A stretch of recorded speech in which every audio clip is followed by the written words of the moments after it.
Good afternoon, everyone. Allison Schaberg here, Consolidated Planning Group. We're happy to be here with you this Tuesday afternoon. Today, we are here with attorney Christina Lesher from the Law Office of Christina Lesher. We're happy to be back with you again, Christina, so thank you for that. I'm so happy to be back, too. It's always awesome. You always give us such great information. So I'm going to do a little housekeeping. We are in webinar mode today, so we do know you're here and we're glad you're here, but we can't see you and we can't hear you. So if you're wondering, don't worry about that. We do want to answer as many questions as we can. Today we are going from 12 to 1, so if you're planning your lunch or your day, we will be finished by 1 o'clock today. We do want you to put your questions in the chat box. I'm going to be reading those out to Christina, and we'll answer just as many as we can. Today's webinar is being recorded. So everybody who is registered for today's webinar will get an email later today with the slides as well as a link for the recording. We'll reference our YouTube channel. Consolidated Planning Group does have a YouTube channel. All of our past webinars and educational events live on that YouTube channel, and you can subscribe for free. The link for that is going to be in the slides. All of our contact information, both mine and Christina's, are going to be in the slides as well.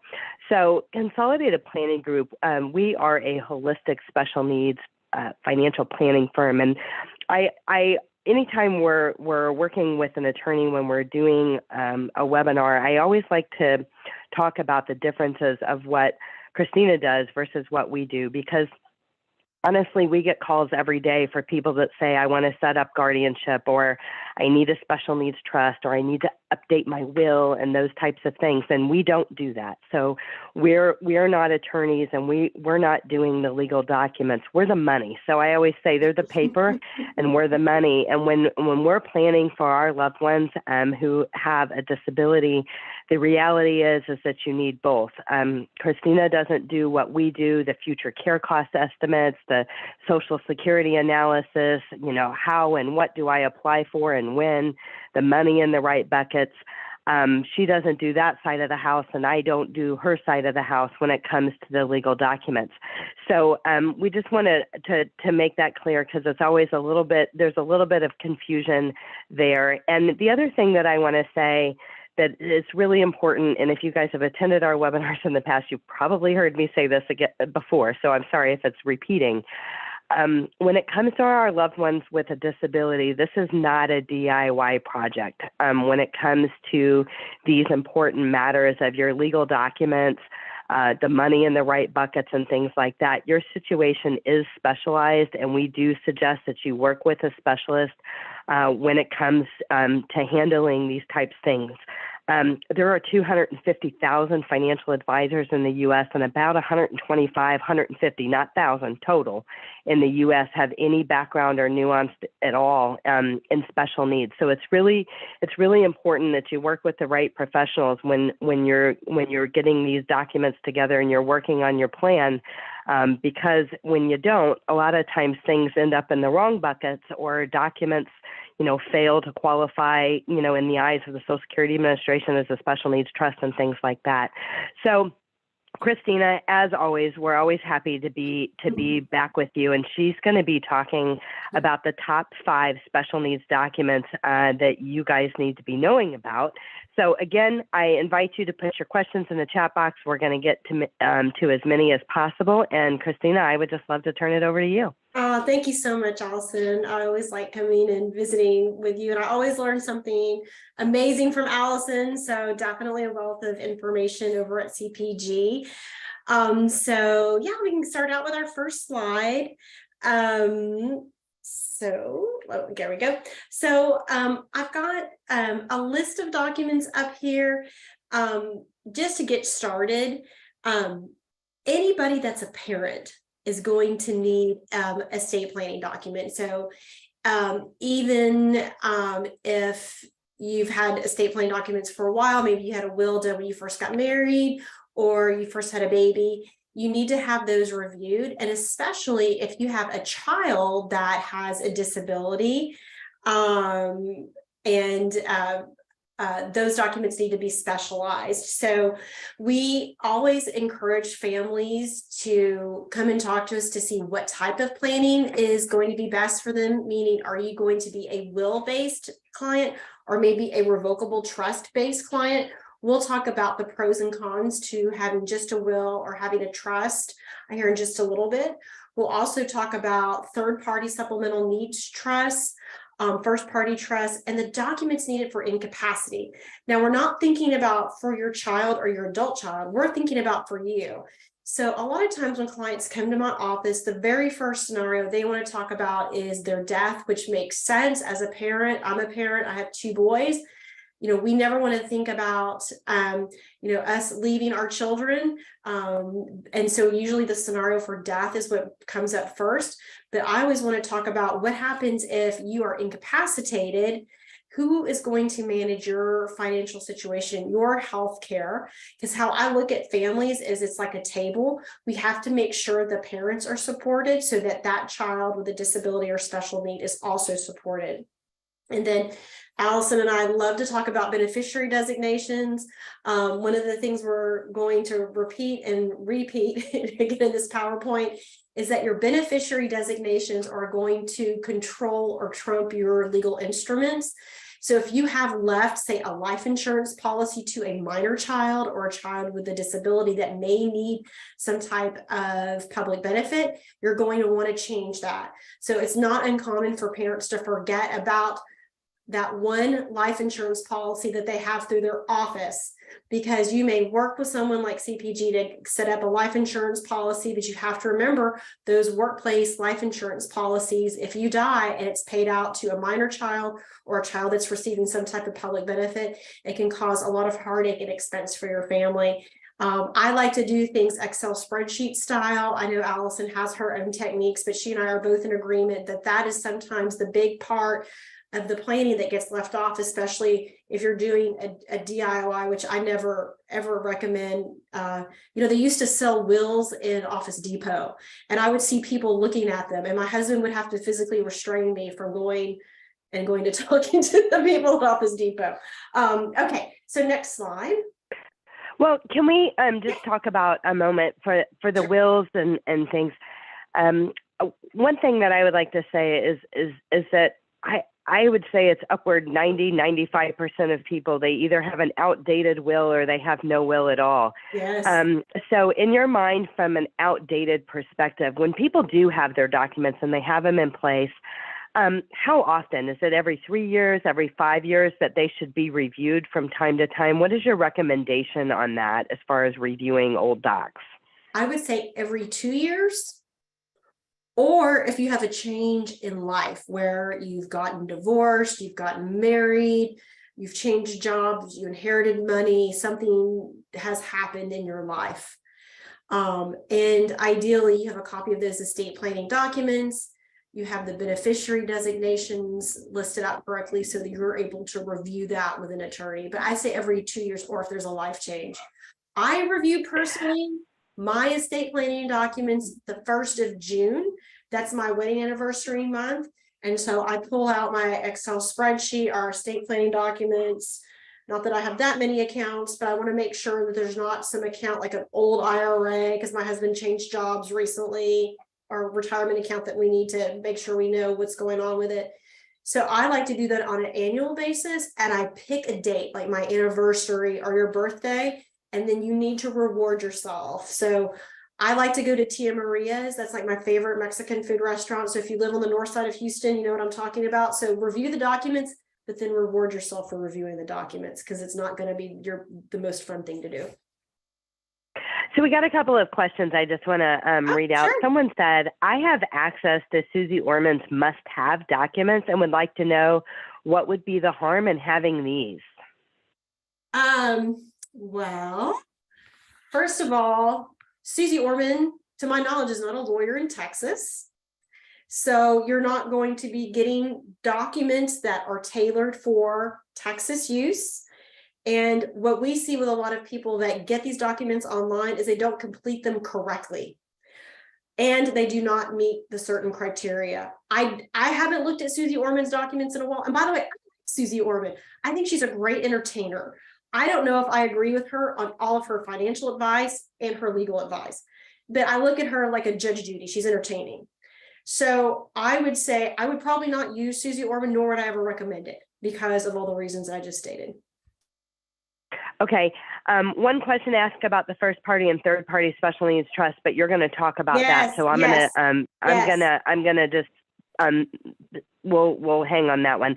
And then someone said, how should the beneficiary for the ABLE account be titled? And so really, there is a Medicaid payback on an ABLE account. Yes. So they're going to look at that. And then basically the remaining assets in the ABLE account, if it didn't get paid back to Medicaid, it's going to go to the estate of the deceased. Correct. Is basically how it's going to go. So there's actually not a beneficiary designation on an ABLE account for that purpose. And then let's see the last. And let's pause there, Allison, because that's such a great thing. That just a quick thing. If you're looking at the ABLE accounts, Allison's got a great webinar on YouTube on ABLE accounts. Look at that, but just know that the money in there goes back to the state when your kiddo dies.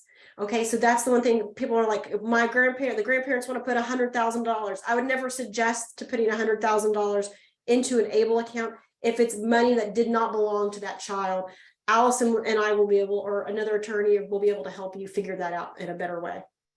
And then the last thing is just, yes, everybody will be getting a copy of today's slides and the recording today. So thank you for that. Yes. So that's it for our questions. Yeah, great. Okay, great question so far. Okay, so now we're going to talk about, are you a will or trust person? So when I was a newlywed, I was definitely a will person because we had very little assets. Not that we have that much now, but we didn't have children. So a will has to go through a probate process, which means in Texas, it's typically a simple process, but you are going to be looking for probably 3 or 6 to 6 months before assets can be paid out to your beneficiaries or your children. So that's why I like to use a revocable trust. A revocable trust is a legal entity where you can immediately fund assets at the death of the surviving parent. And within that trust, you can have a third-party supplemental needs trust for the benefit of your child with a disability. So when we think about assets that go through probate, a typical asset that goes through probate would be a house, unless it's placed into a revocable trust. And then the will is effective at death. You can have a third-party supplemental needs trust in there. I typically, depending on the situation, would recommend a revocable trust so that your family, the people that are going to be taking over the estate at your death, don't have to wait to go through the probate process to have money accessible for your child. And the revocable trust, I think, is worth the time and effort because you can do planning for your child with a special need. You can do planning for your minor children, and the benefit to working with a planner is that someone like Allison is going to be able to help you make sure the beneficiary designations are perfect so that you avoid the probate process altogether. I'm not saying that the probate process in Texas is difficult. It can be very simple, but life is different when you have a child with a disability. You want to make sure that that child doesn't have to wait and go through probate or that probate process before having access to the cash. Even if you have a revocable trust, you will still need to have a will in case you have an asset that didn't get put into the trust during your lifetime. And so, yes, I'm talking about a revocable trust, which means a trust during your lifetime can be amended or changed. And then within the body of that revocable trust, you can also have a third-party supplemental needs trust for a child or a family member, anybody other than a spouse that has a disability. And then again, we have that beneficiary designation reminder about making sure that all those beneficiary designations are coordinated. Allison, I think there was a couple of questions. Can you help me out with that? Yep. Let's see here. Okay. It said you meant revocable trust, right? A third-party special needs trust listed in it. Yes, a revocable trust. So here I'm a sample person. So Here's my U of H law mug. Okay, this is our revocable trust. And within this trust, we can have something that's called a supplemental needs trust, which becomes irrevocable at the death of the surviving spouse. I think maybe that might be what they're asking. Okay. So, so when it comes to your special needs trust, first party, third party, you suggest that they are revocable? If it's within a revocable trust, then it will be a revocable, the third party trust would be revocable. But that's okay. For these third party funds, they can go into a revocable third party trust because that asset did not belong to the child or the individual that is on Medicaid. When we start talking about assets that actually belong to the person with a disability, that type of trust has to be irrevocable, meaning it can't be changed. Okay, so then we have another question that says, if a disabled adult child, which is now referred to a child that gets childhood disability benefits, inherits a home by means of a revocable trust, does it affect his SSI or Medicaid? And the answer is no. With all things SSI and Medicaid, and you can talk on the legal side, but all things SSI and Medicaid, you can have one house and one car. So whether it's in a special needs trust or not, you can have one property. But talk a little bit more about the revocable trust side of it. So a lot of times families will put a home during their lifetime into a revocable trust, and maybe it passes outright to that individual who is on adult disabled benefits, now known as CDB. I think I got that right, Allison. But a house is not considered what we call a countable asset for Medicaid and Social Security. So when you apply for Social Security and Medicaid, they divide the assets that that person has into two groups, countable and exempt. Exempt is going to be worth $0. So a homestead is going to be worth $0. So it will not impact. One thing I want to mention on that, though, that I have seen become problematic before, as long as the house and the land are all together. Yeah. So if we're giving a person a house and then we're also giving them an additional 5 acres, that does that other would be countable. So you got to be careful with that. So you would actually need the house redeeded with the house and the land together, because the two separate deeds would make the other one countable. Right. If they're not contiguous, meaning the pieces of property don't touch, then that 5 acres, if it doesn't, and by the way, in Texas, we see a lot of that because we have a little acreage here and there. I would just make sure that those 5 acres go into a third party supplemental needs trust. Gotcha. And again, I just want to remind everybody to review their beneficiary designations. There was a question on how do you know how to update your beneficiary designation? And that is it seems like it's such a simple question, but it really is a complicated question because you may have other children. So what is fair may not always be what's equal. So good planning would include looking to see what each child gets or how your state's going to be divided. So that will impact how your beneficiary designations, but anything that goes to your child who is on Medicaid or SSI, or maybe planning for Medicaid or SSI, those assets should be paid to the trustee of a supplemental needs trust. Okay, did we see, was there one question?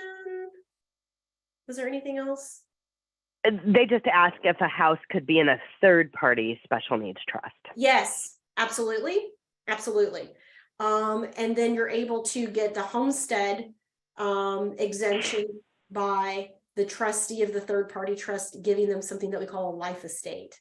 So we have lots of houses in my practice that are in these third party supplemental needs trusts. The trustee gives the Medicaid beneficiary the legal ability to live there during their lifetime. And then that allows them to get the homestead exemption. And then I think there's the question that says, if you, hold on a second, let me go to that chat box. If you're leaving a second house or rent house as passive income in a third party trust, is that appropriate? Yes, you can. You absolutely can. Now, the other question is, should you? It's going to depend on the landscape of everything else that you own. It's going to depend on who else is in your family and your life and you want to leave money to. Absolutely. things like that we want to think about. Are they going to, is the trust going to co-own the house with another family member? And so it's a simple question, but really a complicated answer. Okay. Christina, you were talking about like beneficiary designations, and I want to hit on that because that's something that comes up every week in my practice of like, how much do we leave to fund the trust? So we definitely do future care cost estimates, and I summarize it and say that we do small, medium, and large. What if my child needs some care? What if my child needs full care, and somewhere in between, right? So we're able to really do those future care cost estimates. But what I want to just say that there's really no right or wrong answer. We have some families that have plenty, and they want to make sure that they're fair to all of their children. So the amount that goes to the special needs trust is the same amount that the other 3 children get.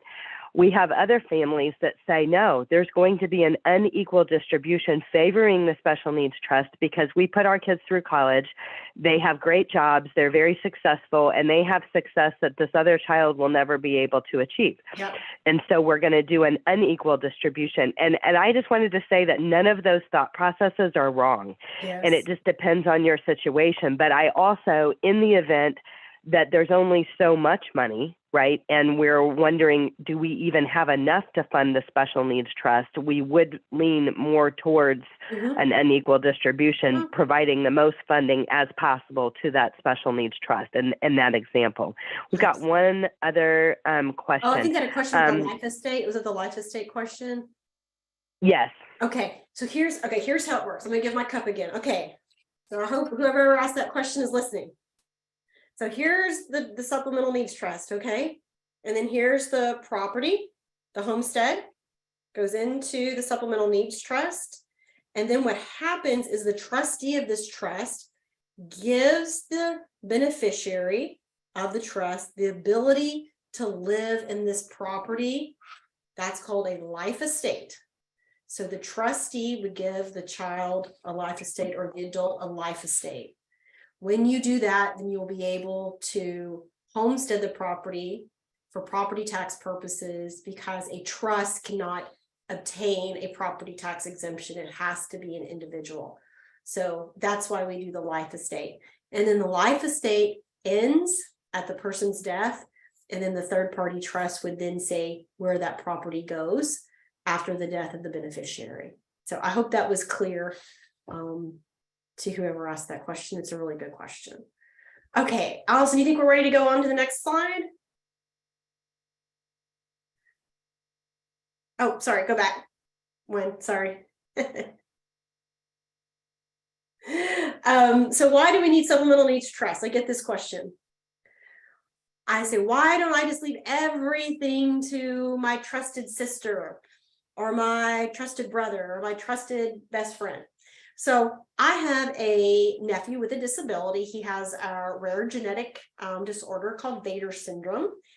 And my sister and I have had this question, why don't we just leave everything she would leave for James? To me, she trusts me. I'm a lawyer. I have to do everything right and dot the I and cross the T's. But if something happened to me and I got divorced or I was in some type of lawsuit, anything she left to me individually and not in a trust could be subject to creditors. The other thing is that there are so many Medicaid programs that can be helpful and help pay for things like housing and medical care. By the way, there are over 109 Medicaid programs in the state of Texas, and they all do different things. So that's why it's so incredibly confusing for parents and the loved ones of special needs children and adults to navigate these waters. So you are able to leave money to a supplemental needs trust, and then it won't count for the purposes of determining eligibility financially for these important programs. Most of these programs, as we've talked about before, divide the assets that you have into 2 categories: accountable asset and an exempt asset. An exempt asset will be worth $0. Typically, the accountable asset cap is going to be $2,000 or less. And the exempt assets are going to be a home, personal art items, a car, clothing.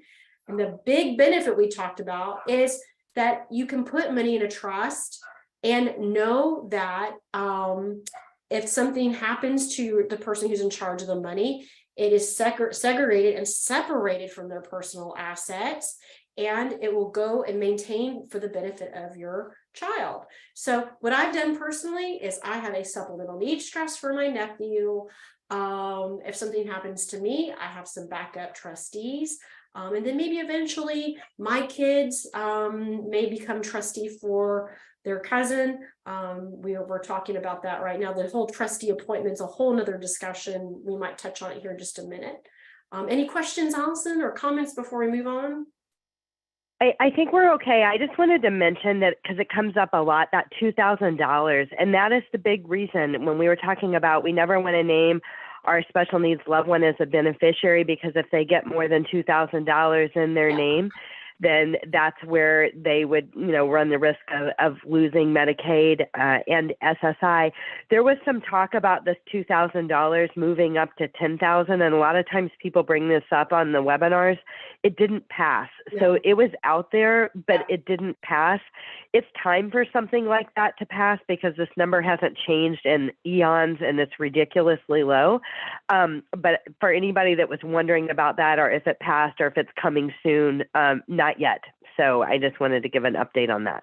And the other little detail I would just like to add is that this asset cap of $2,000 is different for married couples in a nursing home. And the reason why that is important conversation is that if I have a married couple and I know that maybe they'll never apply for long-term care insurance because they can't afford it, they don't want it. Sometimes we will also do Medicaid planning for the parents. And just so you know, when you're a married couple, one of you has to apply for Medicaid, you get to keep more assets. Way more than $2,000. Yes, and we actually have a presentation. It's been in the last week, updates on SSI and SSDI and those additional limits for married couples. And if two people have a disability, there's all kinds of different limits. It goes all the way up to $5,000. So we actually have a slide that specifically goes into the details of those. But long-term care Medicaid is different because a married couple can have, we're thinking long-term Medicaid, different and apart from like regular, what we call community Medicaid. This is Medicaid that pays for like assisted living, nursing home, assisted living care at home. Sometimes the families can have over $500,000, and the new guidelines say that retirement accounts are not countable once they turn 72 and are taking out required minimum distribution. So just kind of a note. That's part of that whole. There's 109 different Medicaid programs, and they all have different rules. So. And I think one thing that you and I jawed on before is, but in this state of Texas, because the question was, could an individual with a disability that's getting SSI and Medicaid actually have an IRA or a 401k or a 403b?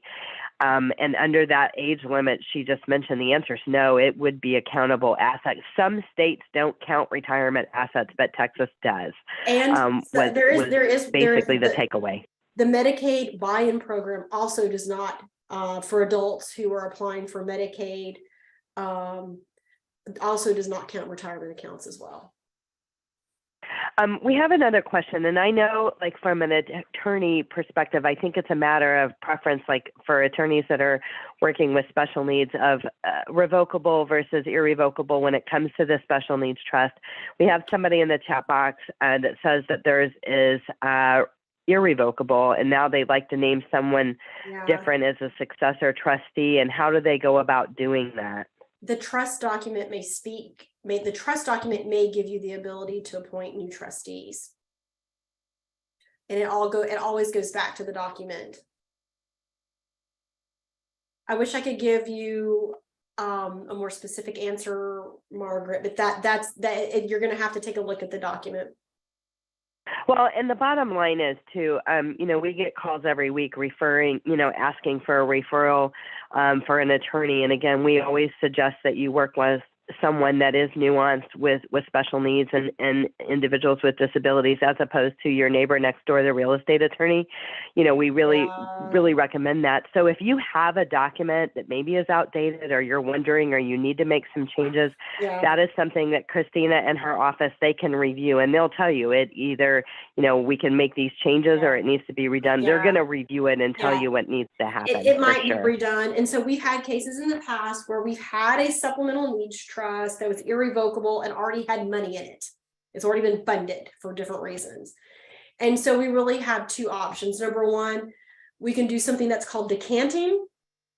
Like when you decant wine, I drink wine out of a box. So evidently there are people that are fancy and take wine out of a bottle and then put it into another bottle.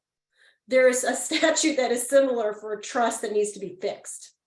There's lots of rules that associate with that. If that doesn't work and we can't draft another document, we can always do what we call a trust modification, which means we go to court and we go, hey, there's money in this trust. We want to appoint a new trustee. And the judge will typically say, okay, have everybody sign off. And it's not the most pleasant thing, but it can be changed. So it kind of begs the question, there's no really irrevocable trust in Texas, but that's just what the real property code says. Okay. Third-party supplemental needs trust. They're called third-party trust because of where the money comes from. It comes from a third party, meaning not assets not belonging to that person who's applying for benefit. So I have a third-party trust set up for my nephew James because the money does not belong to him. It belongs to me. It's actually a life insurance policy. I have it established in my will because I have a very simple situation right now. I have a special needs nephew, but not a special needs child, and he's got other plans set out for him. It can be funded and set up by anybody. The trustee can be anybody other than the beneficiary.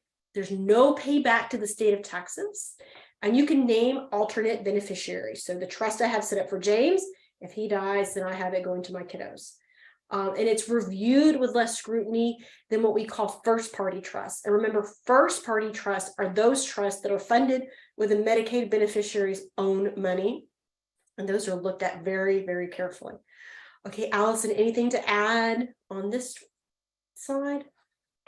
Nope, I think we're good here. Okay. I think the biggest confusion, let's just talk, so just highlight that one more time, because I think that one big confusion that we hear all the time is, I'm confused about the difference of the first party special needs trust and the third party. So first party, let's think about the kids' money. Maybe there was a lawsuit. There was a settlement. There was something that happened. Maybe it was a scholarship refund. How about grandma dies? Money. Yeah, grandma dies and leaves them $10,000 outright from a bank account. They're in a little fender bender and the insurance company wants to give them $25,000. Not enough money to be life-changing, but yet enough money to disqualify them for these very important benefits that are helping them pay for housing or other care needs that they have. So yes, that's the bottom line is it's their money. And it could be that they're working and getting SSI and they're trying to keep their account lower than $2,000, and sometimes they put their money that they've earned into a first party. And one question that comes up all the time on those first party, Christina, is can I just have my earnings just go straight to an ABLE account or straight to a first party special needs trust? Because people think that if you do that, then those earnings won't be counted. There's no such thing as that. They're still going to be counted. I always want to make that point too. The only source of income that you could put to a first party trust that would not count it as income to them is child support. If you do direct child support to a first party trust, then it's not countable income to that beneficiary because there's special rules for how they count child support, how old the child is, if they're still in high school and that kind of thing. But it does not help income wise for work. You're absolutely right. And I think the child support topic, we do talk about that every time because it's a big deal. A lot of times in the state of Texas, if you've gone through a divorce, a lot of times the child support continues post age 18. It's not a slam dunk, not every time, but a lot of times it continues post age 18. And to her point, a lot of people do not understand that that child support, will count against them income wise, but there's a fix for it. So if you have a child that's kind of transitioning, we're coming down the pipe towards 18 here, and you have child support that is going to be continuing, you do need to talk to an attorney about getting that redirected to a first party special needs trust. That's really, really important. And the last thing on that, you can't just do this yourself. You can't just move it to a first party special needs trust. You have to work with an attorney on this. You can't just redirect it because that there's problems with that. So please talk about that as well, Christina. Sure. So when you have like you have a child that's receiving child support, and here's kind of the bad news, you're probably going to need 2 lawyers. I don't do family law, and most of the time the family law attorneys don't do special needs planning. So what happens is that we get a suit, or it's basically a child support modification that redirects it from the name of the child to a first party supplemental needs trust. As with all divorce cases and family law cases, it does complicate whatever the complications are already in existence. So you may need 2 lawyers that do that. And of course, if the Attorney General's office is involved, sometimes that's needed in order to run child support through. They then will have their own requirements for the administration in sending child support funds from the Attorney General's office to a first party supplemental needs trust. But in general, a first party supplemental needs trust is a trust that's established with the assets belonging to the beneficiary. So in the example of my nephew, let's say he's on Medicaid. He's on a Medicaid program called MDCP for medically dependent children. If he received $10,000, that would put him over the $2,000 asset cap. Because it's his money, then it has to be placed into a first party supplemental needs trust. And the law has very strict requirements on how these trusts are established and administered. So first, it has to be established by a parent, grandparent, guardian, or court order, or by the Medicaid or by the beneficiary themselves. And that's under the S&T Fairness Act of 2016. The trustee can be any person besides the beneficiary, and the beneficiary funds are used to fund the trust. Social Security and Medicaid will allow for seed funding from the parents with whatever that amount is needed to open the bank account. As we talked about, it could be needed if the Medicaid beneficiary receives assets outright in their own name, or for child support. The distributions, meaning how the money comes out of the trust, has to be for that child's sole benefit, meaning you cannot, if you're a parent, you can't use it to pay the mortgage, but you could use it to pay for summer camp or some type of tutoring or some type of medical care or expense for your child that you're not having Medicaid pay for. But you, as a parent, have the responsibility and a duty to support. So these assets that come out of this trust are carefully reviewed by Social Security and Medicaid. And if you have not made it for that, the distribution has been made for something other than that child's sole benefit, then you're going to have eligibility issues with Medicaid and Social Security. The assets have to be placed in there before the child's 65th birthday, not your birthday. And the funds can be used after the 65th birthday, but the funding has to be placed before there's the child's 65th birthday, or it's a transfer or a penalty. And after the child dies, if there's any money left over in this first party trust, then it goes back to the state or states where that child received Medicaid. And you can name backup beneficiaries, but a lot of times, especially if a child has been on Medicaid for many, many years, then there may be nothing left over and the state will have been paid back. So these first party trusts can be very tricky. We see them in child support cases. We see them kind of day to day. I call them oops trusts, where oops, something has happened. We also see them in personal injury cases as well, where someone's been injured, has a settlement that's going to cause them to go over the $2,000 asset cap, and they use a first party trust in order to protect eligibility for Medicaid. And usually for those types of cases, they're going to have a corporate trustee or a bank in charge. The most common, we talked about the beneficiaries, and she referred to the OOPS trust. The most common reason an OOPS trust is established is because grandma and grandpa, aunts and uncles, family members, their financial advisor is not nuanced in special needs at all. And they come in and they say, I love my grandson. He has special needs and we want to leave money to him. And the advisor says, great, let's change the beneficiary to little Johnny. Yes. And they don't know. So I just want to insert here that although we're talking to you about the importance of your beneficiary designations, if you have loved ones in your life that may leave money to your child, and even if you're not assuming, it's okay to talk to them and tell them about the right way. I'm assuming nothing, but I just want you to know, for us to maintain state and federally funded, eligibility for benefits for little Johnny, there's a right way and a wrong way to leave money. And here's how we do it the right way. That can save you a lot of hassle and the avoidance of having an oops trust. Right. These aren't something that we ever want to have to do, but we do have to do them. Okay. So documents for you and your spouse or your partner, and for your child. So even if you're married, you still need a financial power of attorney. If you have a financial power of attorney, make sure that you sent that financial power of attorney for pre-approval to that bank, especially if it's a retirement account. So a lot of times people will say, oh, I don't need to do that. My husband's the beneficiary. That's great. He'll get the money when you die, but if you become incapacitated, he needs to be able to access that account. So what I like to do with my financial powers of attorney is send them to all the different financial institutions for that attorney's pre-approval for the bank. And on the financial power of attorney, I like to make it effective immediately and not springing. So I've been married 23 years. If something happened, I have a financial power of attorney. My husband, Kirby, would be immediately able to manage the assets in my name. Even if we've been married that long, if I didn't have that financial power of attorney, then he would have to get guardianship over me to manage that asset, which is very time consuming and expensive. A medical power of attorney, if you can't make a medical decision for yourself, the medical power of attorney becomes effective when you aren't able to do that. A HIPAA release is a document that is effective immediately. It's not really a decision. It's not a decision-making capacity. It's information.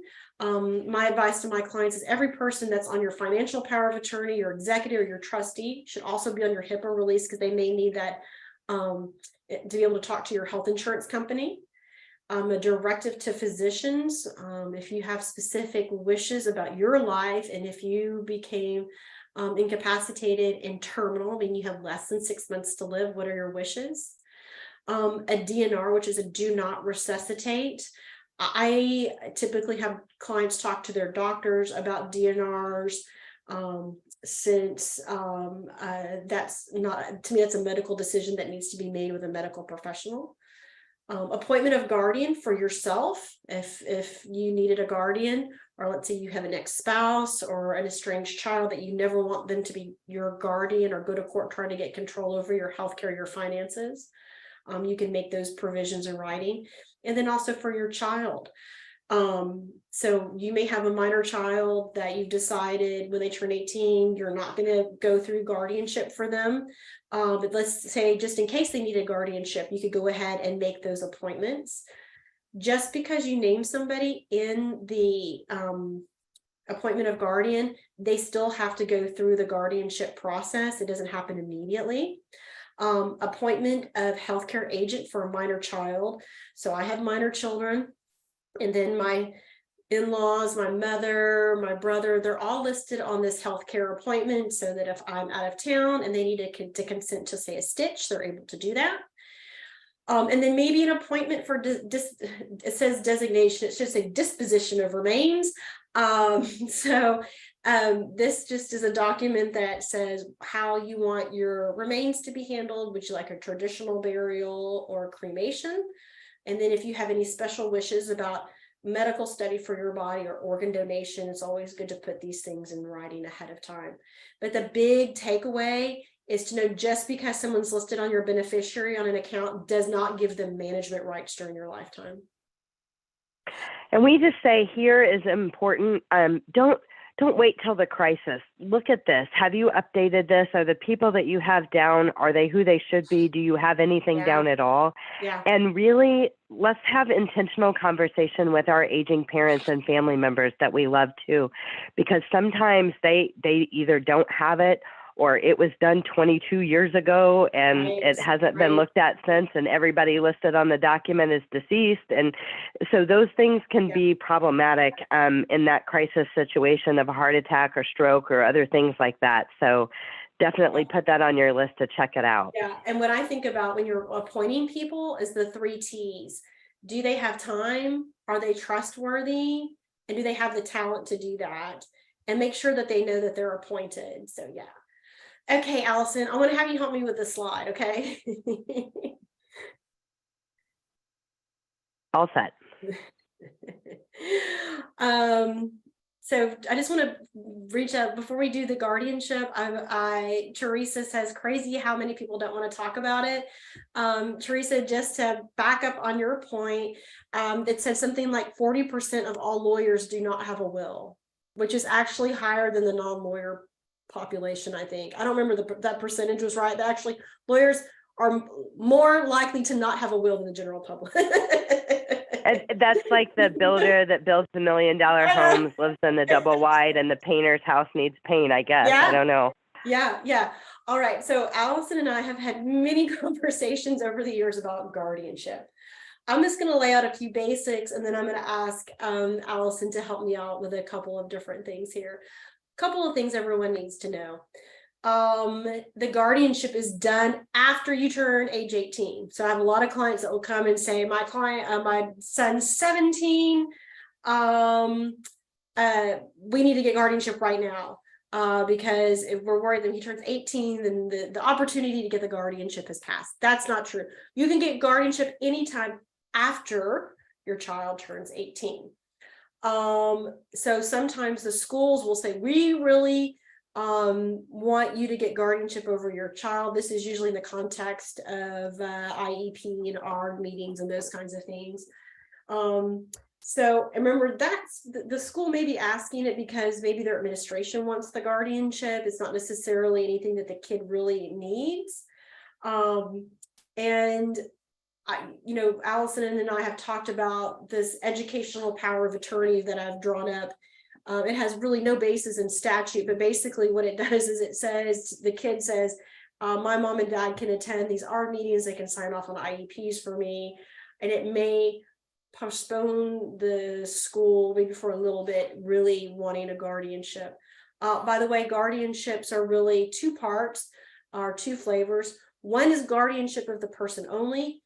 That is where there's no assets, or maybe the only income is Social Security or assets in a trust. And then what we call a full guardianship, which is a guardianship of a person in a state. Let me be very clear with everyone that a guardianship is a legal proceeding.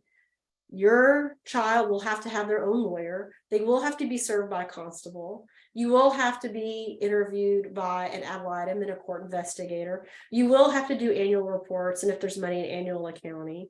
And court approval has to be done for if you want to move the ward out of the county or you want to buy or sell property. Years ago, I had a client that went and got guardianship over their daughter who had signed a lease for an apartment that they were not happy about. So they went out and they got guardianship, and they used the guardianship to void the lease. Then they came to me and they said, we don't need guardianship anymore because the lease has been voided.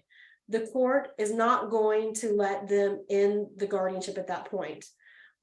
That's called restoration, and you have to be able to show to the court that that individual is now able to make medical and financial decisions. Something has changed since you originally wanted guardianship. So just a couple of little basics.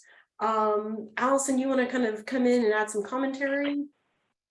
Yeah, I think one thing, people probably start calling you at 17 because they've heard in the special needs community that we can start the guardianship process 6 months ahead. So if you know for sure the child does need guardianship, you can get the process going. So that way it's close to right after the 18th birthday that it goes through. But it can't happen prior to age 18. And let's just talk about the kind of the least restrictive, most appropriate kind of wording of the law in Texas. Can you talk about that? So when you go to court, and let me know if I'm answering your question, when you go to court, we have to show that we are using the least restrictive alternative, because guardianship is incredibly restrictive. In some cases, you're going to be taking away their right to vote, their right to marry, their right to enter into a contract. All those powers can be modified, but many times they're not, and an individual will lose all those rights unless they are specifically backed out. So we have to be able to show the court that we've looked at a financial power of attorney, or we've looked at a medical power of attorney, or we've looked at some kind of supported decision making, and it's just not a good fit for that individual. We have to explain why. Maybe it's because they won't understand what the documents mean. Maybe they refuse to sign the documents. Maybe they need some kind of emergency medical, but you have to be able to show that. And then I'm going to have Allison talk about supportive decision making. Elizabeth, it's such a great question. I'm going to have Allison talk about that. You have to be able to also show that there's no type of support service that could be brought in that would mean that the person does not need a guardianship anymore. So maybe, and I kind of think of this maybe in the context maybe of an older adult, where maybe they don't need a guardianship if they've got someone coming in and help them pay bills. But that is something that the court's going to be looking at. I'm going to hand over the supported decision making to Allison, because I think this is something that you're going to be able to speak better on than I am. Well, sure. I want to just mention too, I think it's about capacity. So we've also seen families, we could go to the other side of the coin, where in an instant, a family truly did need a full guardianship. Yeah. And instead they had the kid sign a power of attorney, and the kid didn't have the capacity to understand what they were signing. Yeah. And then that power of attorney and healthcare power of attorney was considered no good in crisis at a hospital. Yeah. So those things are important. So what I always tell people is, first of all, you don't have to know what the right answer is. Is the right answer guardianship, partial guardianship, power of attorney, supported decision-making agreement, etc.? But all you have to do is work with a qualified attorney and talk through. They're going to learn about your loved one and kind of get all of the details, and they're going to guide you that right direction. And the thing is if a person does have the capacity to sign a power of attorney, the supported decision-making agreement, it hurts nothing to try that. The lesser of the restrictive options, because if you do that and it's not working, then you can up the ante to a more restrictive option. Maybe it's partial guardianship or full guardianship. And like Christina said, there's no rule on you have to do this at age 18. We've seen people that are 56 years old. I mean, if you didn't miss the boat, if you didn't do this at age 18. And one of the things that we talk about a lot is a lot of our kids, most of our kids, whether they are neurotypical or disabled, they have not arrived at age 18. One could argue that most kids at age 18 need guardianship. But the reality of it is their brains aren't even fully formed yet. So they're still getting there. And our kids with disabilities, sometimes I always use the term that sometimes they're a little bit later to the party. So if their brains are fully formed at age 26, maybe our kids with disabilities, some of them might be 30. It just depends. But the supported decision-making agreement is something that's in Texas. Other states have them, but not all states have a supported decision-making agreement. And this usually goes alongside, you've got the power of attorney, the healthcare power of attorney, the supported decision-making agreement. And this is something that is recognized. So if you're still trying to figure out where you're going or how you're getting there, you still have your child in public school, you want to be able to participate in those meetings, those ARD meetings and, IEPs, things like that, this document will suffice. So this is one, do you include, if a family's working with you, Christina, do you include that supported decision-making agreement for their disabled child and the power of attorney and healthcare power of attorney? I will, but I want to make sure I have a financial power of attorney, of course. Sure. And I know that we do have supported decision-making agreements out there, but just know that your documents, I think one important thing is guardianship in Texas is by county. So if you change counties, that matters. And your documents, like if you have a supported decision-making agreement in Texas and then you move out of state and they don't have a supported decision-making agreement, you need to be aware of that as well. And then, so I know that we're coming to time. Yes. Just one quick thing, Cicely Reed, I think she's with Disability Rights Texas, just put a great referral that they have a supported decision-making generator on their website. And by the way, Disability Rights Texas does some amazing work on Medicaid appeals. Okay. So we've talked about, you want to go, I think we've talked a lot about the beneficiary designations. I want to talk about the trustee appointment. So who is going to be in charge of a trust? And again, I always use my 3 T's: time, talent, and trustworthy. I give careful consideration to a sibling serving as a trustee. It's not going to be the right fit for everybody. We will also talk about maybe we need a corporate trustee, which could also include a nonprofit or a master pool trust. In Texas, we have the ARC of Texas Master Pool Trust.